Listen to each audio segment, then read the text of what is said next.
Okay. I think it's 1 o'clock, so that means it's time to go. Okay.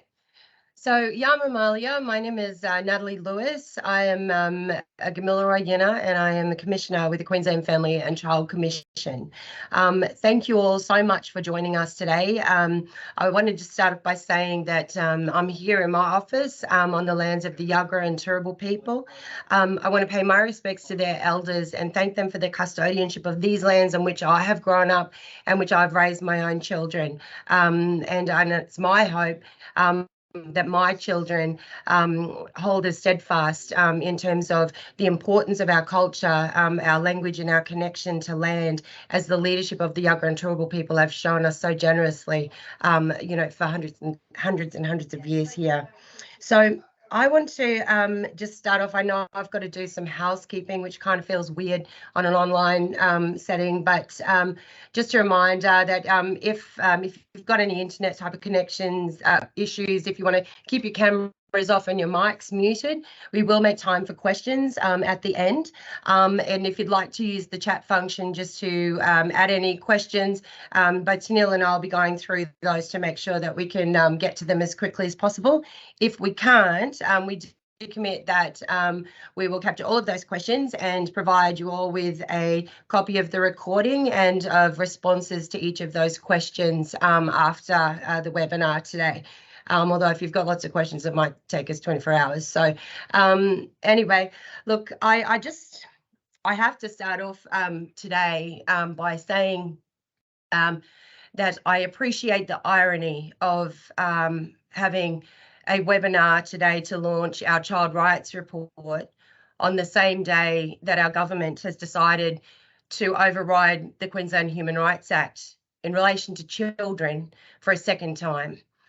So while I'm sure we could all sit and commiserate about that decision for the next hour, I am still so incredibly excited and proud to talk to you all about this child rights report. So while there is a heaviness on my spirit, the fire in my belly and my commitment to the rights of children in Queensland is burning as furiously as ever. And for me, when we've made a commitment as the QFCC to promote awareness about the rights of children, to promote accountability to governments and service providers for upholding the rights of children, and to engage in staunch, relentless advocacy when it is required, I need to tell all of you it is required now. So what I want to just give a little bit of background about the Child Rights Report. We have taken an approach in the First Nations and Child Rights team to undertake our function of oversight here at the QFCC by using a set of goalposts that are not going to move. We wanted to make sure that we are using a measuring stick that is going to be around long after a change of government, and for us that is the UNCRC. So we try every single day to give practical effect to the Convention on the Rights of the Child and to make good on the promise that this country made to our children 32 years ago in every aspect of the work we do. And so I want to hand over, first of all, to Bianca Kelly, and I don't want to embarrass her, but Bianca is the lead author on this report. This report wouldn't have happened without Bianca Kelly. She's outstanding, she is committed, and she is a staunch advocate for children, and I am incredibly proud to have her on my team. So Bianca, tell us about this report. Thanks very much, Nat. And I'd also like to acknowledge the traditional owners and pay my respects to elders past, present and emerging. I think Nat gave a pretty convincing introduction as to the why. So I'm going to spend a little bit of time discussing the how we went about monitoring and reporting, which is kind of the boring stuff, so bear with me. In 2022, we were working with Taylor Fry to develop a data monitoring framework to look specifically at children's rights in the youth justice system. And this formed what you saw in the report, the spotlight on youth justice. And then, as Nat mentioned, at the end of 2022, the QFCC established the First Nations and Child Rights Advocacy Team. And that really enabled us to expand to look across the whole Convention on the Rights of the Child. and begin to implement the QFCC's commitment to regularly monitor and report on children's equitable enjoyment of their rights. So this involved developing indicators that we could start to monitor progress and track that over time. The indicators needed to be high quality, they needed to be pragmatic, and they needed to be measured regularly so that we could continue to look at them year on year. We absolutely know that administrative data is not designed to measure rights directly, so therefore we have to rely on proxy indicators, and we know that they don't perfectly reflect the rights that they're intended to measure. We hope that they're the best source of information that we have at this stage. So to make it as comprehensive as possible, we used a range of indicators, so things like structural indicators, that's legislation, that's the government's adoption of human rights instruments process, so things like people's awareness of rights and also budget allocation, and then outcomes, so when we're actually seeing children or groups of children enjoying their rights in a particular context. So by mapping the rights, we've also been able to identify gaps in the available information and the data, and begin to think about recommendations and how we can talk about improving these. And we've started some early conversations with government about data development. The framework's designed to measure a broad range of rights and reflect upholding or violation of those particular rights. In doing so, the intent isn't to cover absolutely everything that could be covered. The general concept is that improvement in most or all of the indicators in a cluster is indicative of overall substantive improvement in upholding rights by the system or systems. And what this will enable us, hopefully, is to be able to consider providing scores or ratings in future years when we deliver our report. We didn't do that in this initial report because it was the first one and we didn't feel that we were in a position to. Wherever possible, we've tried to incorporate the views of children and young people. That's the BAU of the Commission. We know that administrative data can only tell us part of the story, so highlighting the voices of children and young people and their families is really critical to giving a balanced perspective and making sure that we've got that necessary counterbalance to administrative data. So just the next slide, please. In a nutshell, the approach we undertook conducted a literature review and desktop research to map available public data sources. Data needed to be reported regularly and it also needed to be disaggregated for Queensland. This led to an initial draft monitoring framework that we then used to just start consulting with everybody and anybody. We convened a QFCC staff reference group who provided initial input and feedback on the framework. We also invited members of our Youth Advisory Council to join a working group, and we had 4 amazing youth advocates who worked with us throughout the entire report. We convened an expert review panel, Amy Lemoyne, Professor John Tobin, Associate Professor Faith Gordon, and we thank them incredibly for the critique and expertise they provided throughout the entire process. We consulted with government, non-government and academic stakeholders about the feasibility of data, and we sought advice and expertise from them, and we went back to them at various stages throughout as well. And through all of this consultation, we then refined the framework and set about data requests for information that wasn't publicly available, and then went back around and also did further consultation about how we were using the data to confirm the accuracy in our interpretation of the data. So what you'll see on the next slide is the current working child rights monitoring framework, and I say current because it is designed to be iterative. We expect that it will develop over time as new evidence becomes available and according to context. So this was really intended to be fit for purpose for Queensland. I won't leave this up for too long because I appreciate it's difficult to see on the small screen, but it's available on page 10 of the report, and this really became our shell of how we went about data and setting out the report. Next. I think it's important to cover some of the lessons learned because we're already starting to think about 2024 and our next reporting. As I mentioned, the framework, it's iterative. There is absolutely opportunity for us to refine it. I believe there's a number of data custodians listening today, and so I welcome follow-up conversations about how we can find the best sources of data available. What we're really aiming for is broad coverage of rights without it being unmanageable. The indicators that we have included reflect available data, but as I said, there's absolutely imperative for data development. In particular, I'm really keen to explore child-centred measures such as the work of Professor Sharon Bessel from ANU, as well as further amplifying the voices of children and young people. That's just something that we can never do enough of. There are most definitely gaps in the topics that we've covered, and the priorities for Queensland will change over time. For example, there's room to improve on how we monitor and report on refugee and migrant children and young people, and we hope to do this continuing from next year onwards. Children and young people's experience of violence, the environment and climate change and poverty, and they're just a few of the topics that we really didn't give justice to.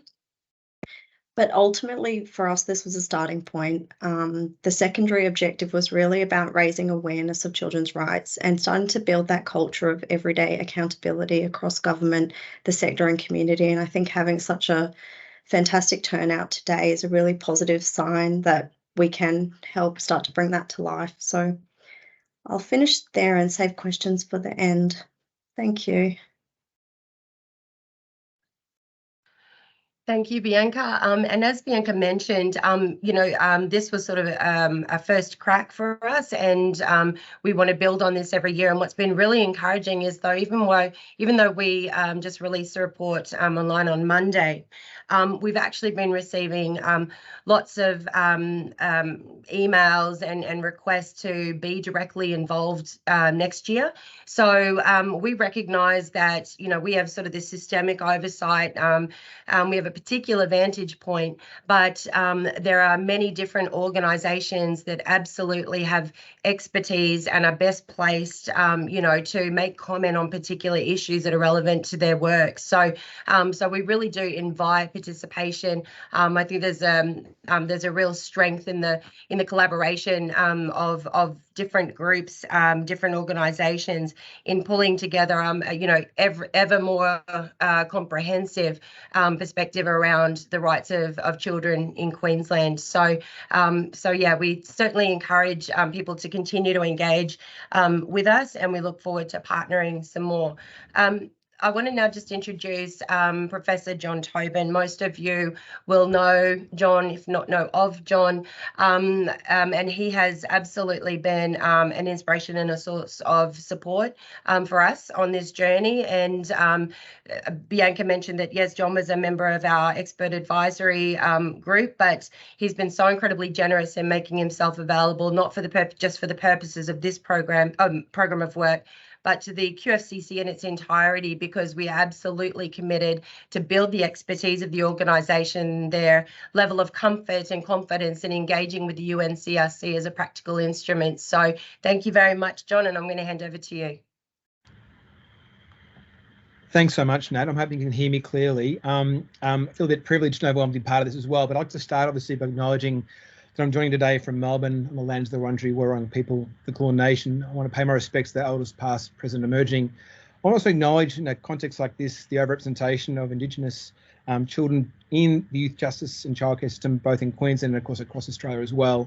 But I also want to acknowledge the capacity, resilience and dignity of those same children as well. And I want to reflect just on the report, on the cover of the report itself. And if you all get a chance to look at that, you'll see some young boys on the beach flying. And I think that sort of captures the sentiment that exists within the Imagination Declaration, which is quoted in the report.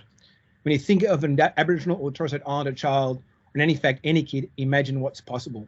Don't define us through a lens of disadvantage or label us as limited. We urge you to give us the freedom to write a new story. We want to show the world Aboriginal genius. And that, I suppose, lies at the heart of this entire enterprise, isn't it? It's about showing us a different way to think about how we engage with children and we respect their rights as well. So I want to start by obviously thanking you for the invitation to be part of this launch. I think it's a really special and unique occasion.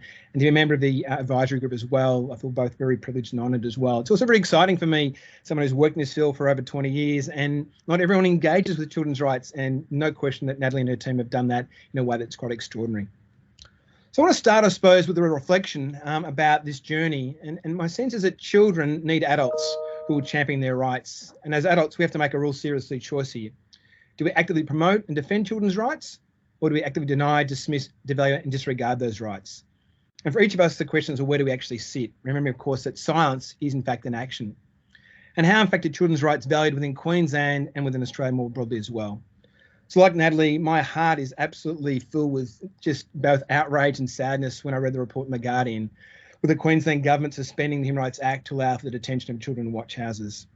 It sort of really, I suppose, in some ways reminds us of the enormous challenges we have when we read the minister saying the government makes no apology for our tough stance on youth crime. The need to detain children because of government capacity issues brought on by government policy is an extraordinary indictment on the state of things in Queensland, and just, I suppose, echoes and elevates Natalie's plea for us to raise and meet the challenge that's presented before us as well. So children's rights beyond this meeting probably aren't given the recognition and attention they deserve, which is why this report is so incredibly important as well. So we need champions for children's rights, and Natalie Lewis is that champion, as is her team. I mean, I can't stress it enough. I've met a lot of people over my years, and I don't think I've ever met someone as passionate and as committed to saying, how can I take this idea that exists in some international treaty for a long way away and make it real in a way that transforms the lives of young people in my community? And I want to congratulate her on her, I suppose, initiative, not just here, but for all the work she's been doing at the Commission, but obviously for writing this report as well. So last week on my human rights class, I was talking to students about what are the skills required for effective human rights lawyering and advocacy as well. We came up with a list: courage, conviction, bravery, empathy, creativity, and a capacity to listen. So Natalie has all these skills in spades, and I can't underestimate just how important she's been in this journey as well. The Child Rights Report was her idea, her passion, her vision to elevate and reshape the conversation about children's rights in Queensland. And human rights lawyering is about changing the narrative and having hope, and that's what this report is doing. She's charting a new course, one where the capacity issues and populist political agendas don't trump children's rights. And I think Natalie and her team have done an extraordinary report offering a new insight into how we can think about the way in which government and all its agencies deal with young people as well. So this is a legacy piece, make no mistake. This is a significant document that will go down in the history of child rights protection in Australia. For me, it's the first report undertaken by a statutory body that systematically examines the status of children's rights against the standards under the Convention on the Rights of the Child. I mean, this is really serious in terms of what it's trying to do, and both Bianca and Natalie explained the comprehensive approach that's been adopted here as well. What it does is demonstrate what can be done with both a will and a commitment to take children's rights seriously, to think about them beyond the lens of welfare and passive assistance to where we actually start to identify the capacity, resilience, and capacities of young people to change the way in which they live their lives as well. So it offers for us, not just in Queensland, but beyond, the basis for an ongoing discussion about what actually is required to move from a welfare-based approach to a rights-based approach when we think about children. It provides inspiration for jurisdictions beyond Queensland as well about the model they might want to adopt from Natalie and her team. Now, importantly, in terms of scholarship, this is not some flimsy sort of document that's high on rhetoric and light on substance. A lot of work's gone into this over a long period of time. And, you know, to echo Natalie's commendations of Bianca, I can't be more impressed with someone's commitment to this challenge. This is a big, big report, which involves an extraordinary amount of information. The methodology is rigorous. There's an explicit commitment to what a rights-based approach means, that approach that informs the way in which the members of the committee engage with children, collected vast amounts of data, and for my mind, for the first time, really took seriously the relevance of international standards concerning children's rights under the CRC and how we can translate those into domestic policies as well. Clearly, the spotlight on youth justice is warranted. The events of the last few days just highlight the extraordinary vulnerability of these young people. It beggars belief in some respects. We know what the evidence tells us. We know what's being proposed will not actually reduce crime. It will increase cost. It will cause further harm to these young people and want to address the concerns the government's claiming that will address as well. So I think it's really important that there's been a deliberate decision made by Natalie and her team to really draw attention to what perhaps is one of the most serious issues within Queensland now, concerning the ability of young people to realise those rights as well. But importantly, what it does is it also shines a light on all the other issues that exist and often overlooked and not seen through a child rights prism. Child protection, out of home care, civil and political rights, all these things are often ignored or overlooked when it comes to children, and very, very, very seldom do we identify and label them as being human rights issues or child rights issues as well. So we talk about the 3,500 children who experience homelessness, the 12,000 children living out of home, the 275 children in youth detention any one day, and the 27% who experience food insecurity. They are all not just concerns or things we'd be worrying about, they are in fact human rights issues. And they demand, as Natalie and Bianca have both said, accountability and action on behalf of government and all their agencies as well. Each one of those numbers is not a statistic, it is in fact a child, and each one of those children have a right to enjoy their rights under the Convention on the Rights of the Child. So for me, this report leaves us all, both government, advocates, academics, policy providers, service delivery personnel, with a serious challenge. Are we as adults prepared to take the steps necessary to ensure that each one of those children enjoy these rights? Now, importantly, this report gives us guidance about what measures are required to adopt that genuine rights-based approach. And it outlines some of those really significant foundational measures: the adoption of a comprehensive children's plan, the development of child rights impact assessments, targeted awareness and education campaigns, and the collection of appropriate data, just to identify a few of the measures that are outlined in the report. Importantly, what it also does is it draws attention to the unique experiences and challenges experienced by our First Nations children and young people in the enjoyment of their rights. It really does reject that welfare-based approach, which has really characterised so many policies over a horribly long period of time when it comes to Indigenous children and adults, of course, in this country as well. We're moving from the focus on deficits to recognising the capacity, resilience and opportunities that young people, young Indigenous people, can tell us and show us about how we think about where we move forward. I love the fact that the report embraces the Imagination Declaration. I love the fact that it says that these young people need to have a seat at the table when it comes to changing their lives. They shouldn't be locked up in watch houses. They should be sitting with us and working out solutions to their problems as well. I think it's also important to remember in discussions about the voice that, in fact, a rights-based approach for children already says we must take into account children's views. We must already hear what they have to say. That obligation already exists. And we shouldn't be waiting for what happens in October this year to really operationalise, to act on and make sure that we do whatever is possible to scaffold and support our First Nations children, and in fact all children, to express their views on matters that affect them. And importantly, not just to express those views, but to take them seriously and give them due weight in accordance with their age and maturity. So it's a serious challenge then for all of us as adults to say how we give up power to empower our young people across every sector in society as well. So it's very easy to read the article in The Guardian, as I did in Victoria, and of course for all of you in Queensland, to follow the debates around what's happening with the suspension of the Human Rights Act. It's easy to become despondent, but like Natalie, I want us all to remember, I suppose, that human rights is in fact a struggle. It requires courage, it requires conviction, and I'm inspired by Natalie and her team, what they've done. I'm also inspired by the young people who participated in this report, who are hopeful, optimistic and capable. And I suppose to finish, I'd like to quote a young girl who said this in this quote in the report: "My hopes for the future are to see those my age now stress less but learn more, play more, earn more and enjoy full freedom of expression. I hope our voices are louder, that our opinions are heard more often, that we influence more and are considered regardless of our age. We are the future, so please listen." On that note, thank you, congratulations. I look forward now to an ongoing conversation about children's rights in not just Queensland, but hopefully across Australia as well. Well done, thank you. Thank you, John. So one of the points that John made around the state-based reporting is that we all know that there's a process at a Commonwealth level around engagement in the Universal Periodic Review. And so I'm worried. Am I cutting off John? Is he talking still? No. Okay. So one of the things that I've had the privilege of being involved in for a while now is the Australian Child Rights Task Force. And so much of the work that we're doing and sort of the direction has really been drawn by decades of work by the people who are involved in the Child Rights Task Force.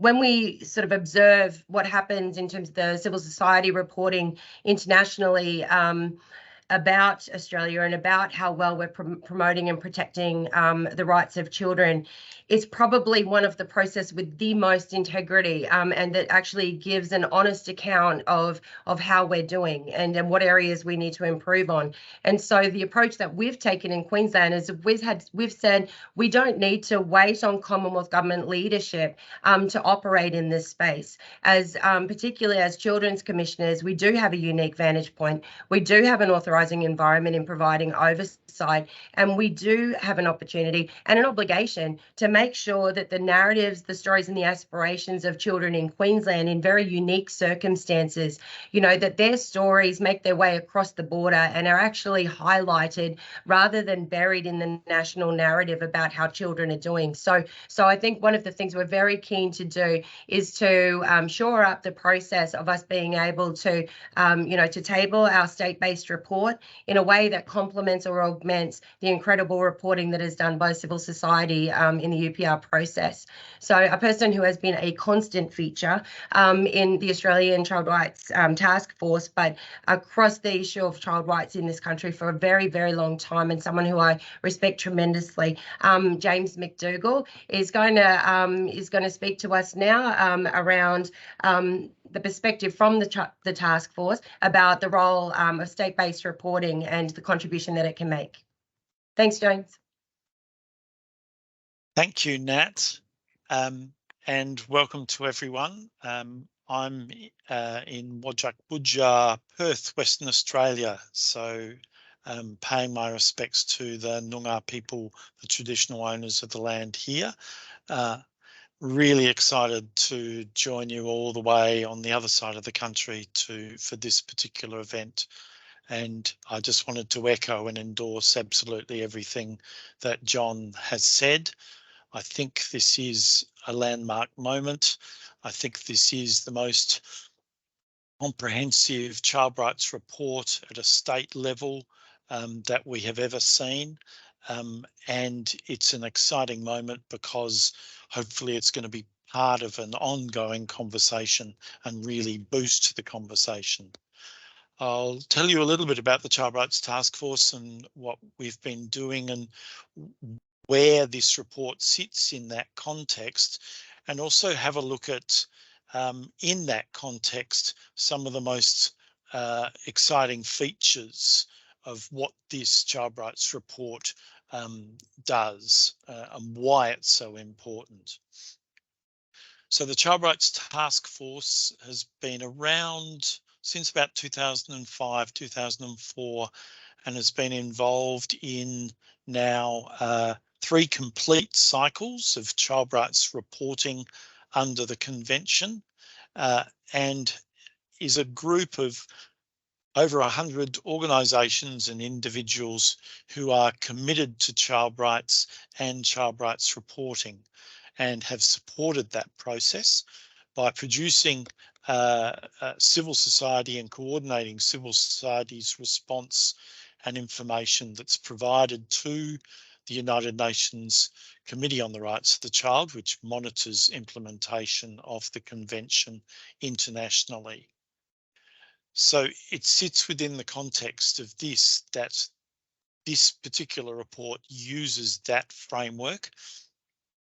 And that means that it's a particularly exciting moment for us. The reporting that's taken place has produced already a body of knowledge, particularly about child rights abuses in Australia. And none of this will be familiar, but it is noteworthy that these are recommendations that come from an international body that monitors compliance with the convention internationally. So this is not just a conversation that is a local one. It's one with international implications and implications for Australia as a nation.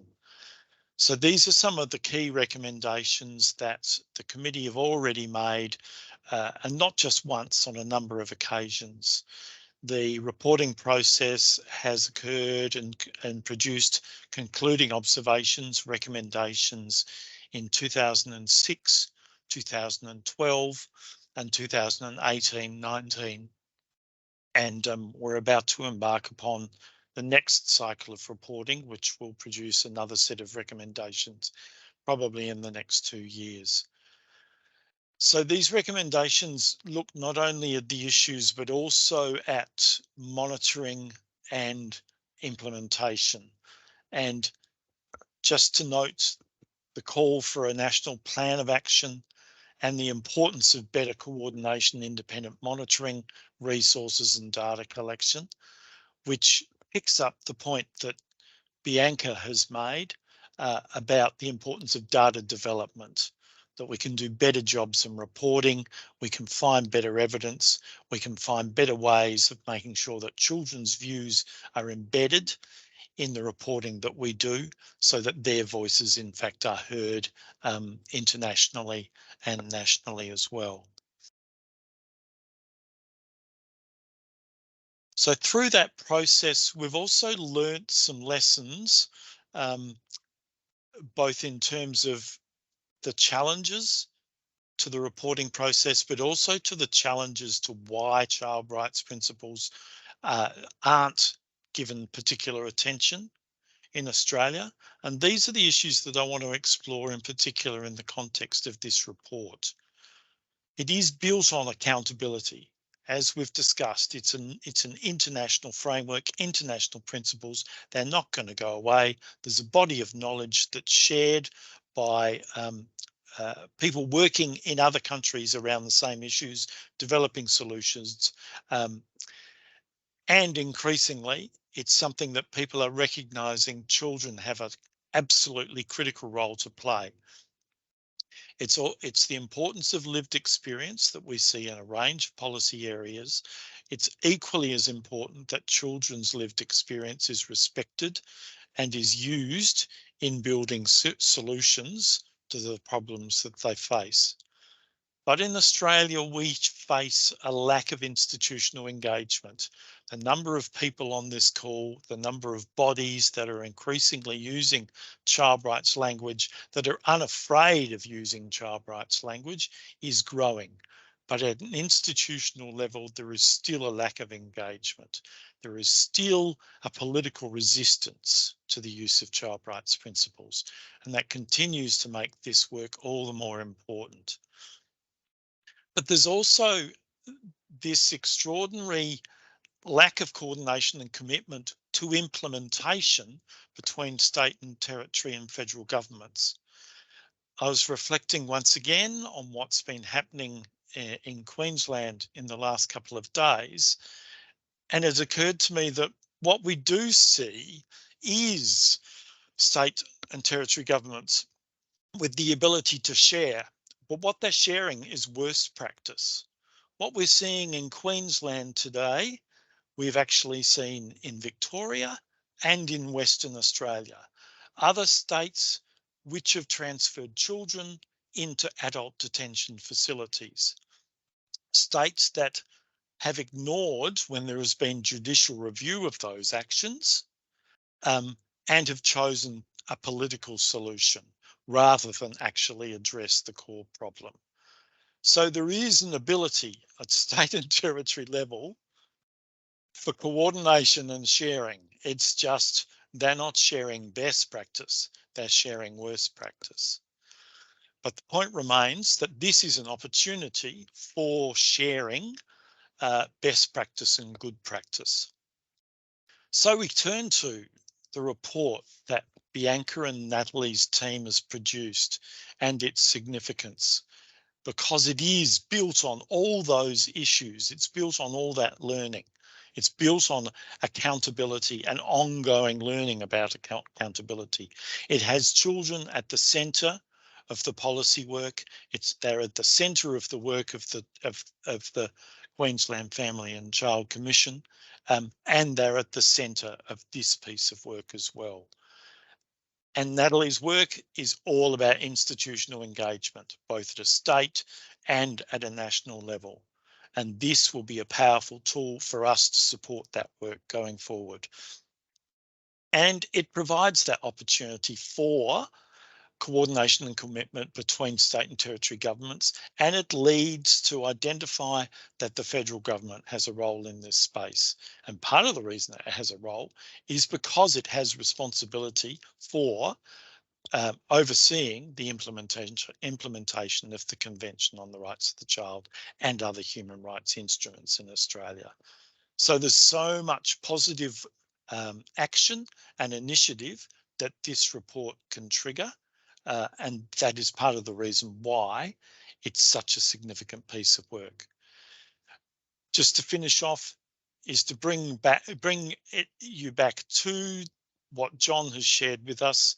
This is a slide that I ripped off him some years ago, and I try and include in of many of my presentations as I can, and that is that it talks about the child rights approach, how we need to start seeing the world through the eyes of a child, and we need to look at the responsibilities that we have as adults to enable that ensure that their voices are heard.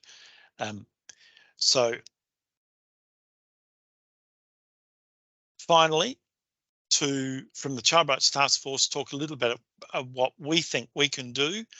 And one is to think about more and more ways that we can involve children in decision making to support the fantastic work of the QFCC in building accountability, to think about ways to use child rights in our day-to-day work, to talk about child rights, to be unafraid to use that language, even if politicians are afraid to use the language themselves, and to build on the institutional engagement that Natalie has guided us in. So to thank you once again for this privilege to be able to share in this really important event, and to once again show to you that the Child Rights Task Force will continue to support Natalie and Bianca in their work going forward. Back to you, Nat. Thank you, Natalie James. Thanks. I'm looking at the time, and this is crazy because I never thought that I'd be in a conversation with John Tobin and James McDougall and actually have some time left, so they're pretty prolific talkers, and I love to listen. So I think one of the points I think I might pick up on from James is we talked about the concluding observations, and I think the underutilization of those to give us very, very clear guidance about how we progress, a child rights agenda. When we look at the same recommendations being made time and time again, and one of the first ones that really stands out is that recommendation to develop a comprehensive, national children's plan to give practical effect to the rights of children and to embed the UNCRC in domestic law. And it's been so awesome to listen to some of the hearings and read the submissions to the Federal Human Rights Act, where there has been so much support and advocacy for full incorporation of the UNCRC and UNDRIP into, a potential Human Rights Act. So, while there's that little glimmer of hope on the horizon that one might start to get some movement, we definitely have, opportunities outside of that particular inquiry. So, for example, in Queensland, one of the things that we're trying to advocate, a very clear call for action in our report, is the development of a children's plan for Queensland. And no surprises, that's based on, promotion and protection of the rights of children. And I think one of the the important things about using the UNCRC as that, you know, for guidance in that type of a plan is that when we see, you know, different fads from time to time, there'll be a new framework pop up. But people are, you know, like the word well-being, usually because it, you know, holds significant, you know, just enough ambiguity that no one will ever have to be accountable for it. So I think one of the things about the UNCRC is it is very clear and deliberate, and it does give us a point of truth and a single point of accountability that if we're willing to commit to it, we could weave together all of those weird strategies in different silos that exist to promote different aspects of children's rights into this sort of common and cohesive narrative about our commitments to children in Queensland. And so we've kind of given a little bit of detail about that in the report. We're sort of early days really in trying to push that. But I think that the more that we can think about the potential of cohesion in across social policy areas for children, how that can bring us that, you know, that much closer to, you know, that full enjoyment of the rights of children in Queensland, I think is something worth, you know, getting behind and advocating for. So after that, I guess that little pitch, and I know we can certainly go to questions because apparently we do have some time. One of the things I just wanted to acknowledge is that there are so many brilliant people on here and so many people that have been committed to children's rights for a really, really, really long time. And I just want to acknowledge that some of this work can take a personal, you know, and professional toll on you. And I just want to say that I see you and I respect you, and I just want to thank you because you keep showing up, not just for things that we host, but you show up for kids every day and you continue to advocate. And without you, there would be many more days like the last two. And so I just want to thank you very, very, very much. So do you want me to flick over? Anyone got any questions?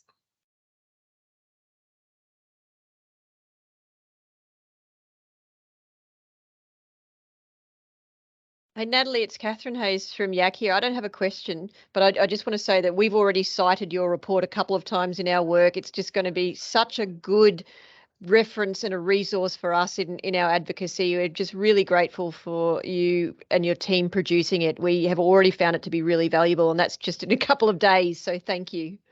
Oh, yeah, thank you. Yeah, I saw a couple of people on the street today said that they've included some of the data in submissions already. So yeah, so it's good to see that it's being used, and also that we're super open to feedback. Like, you know, it was our first attempt at this. I think there's definitely ways that we can improve it.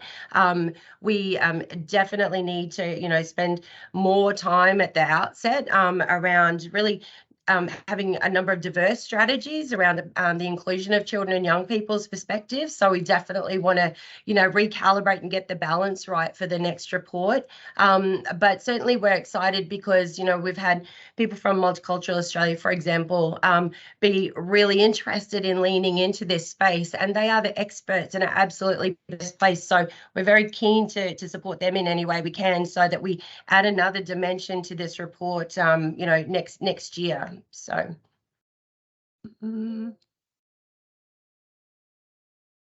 it's weird because we're all sitting in different rooms. So the people managing questions and things like that, we're all in different rooms. So apologies for the awkward breaks. Ron Mokak here. I might just jump in.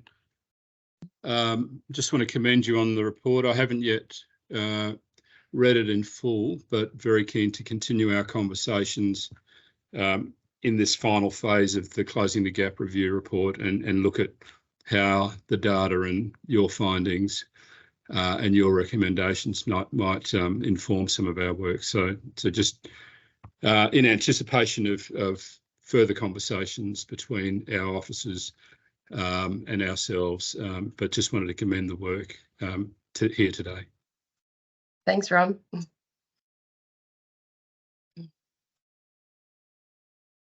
I did note in the chat that there's going to be a few people running off to a rally down the road here. For those of us in Brisbane, so I won't be offended if you head off in that direction. Might see you there. Let me see. Anybody else? Oh, sorry.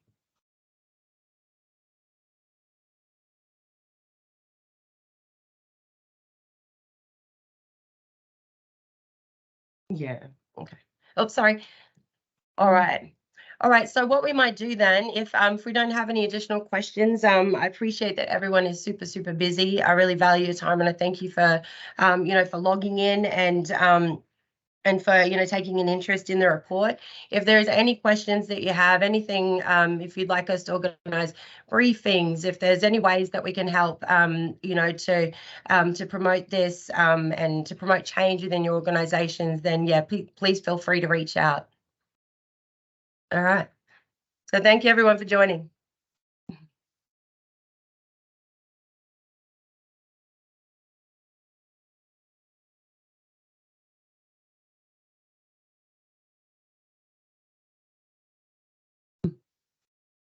Sorry, John, I saw your hand up. Sorry. That was rude. You're on mute. Eyes have, as you know, my eyes have been very poor. Is everyone still online? I presume everyone's leaving now. Congratulations, Nat, and what an amazing attendance to get 130 plus people online at lunchtime. I think is a real affirmation of the work you're doing, but also the opportunity now to build this into an ongoing conversation, right? That's the exciting part for me, that some people actually care about this space in Queensland. Obviously, there are challenges there, but wow, the conversation has to keep happening, doesn't it? And we can keep encouraging people to both cite the report, but also feed back into you and the commission. That's got to be a huge benefit for the work you're doing, but also for others who work in this space as well. So well done. Yeah, thank you. Thanks, John. Thanks, Ms. Amy. All right. I'll catch you all at the next task force meeting. Sounds good. Take care. Right. Congratulations. Congratulations. Thank you.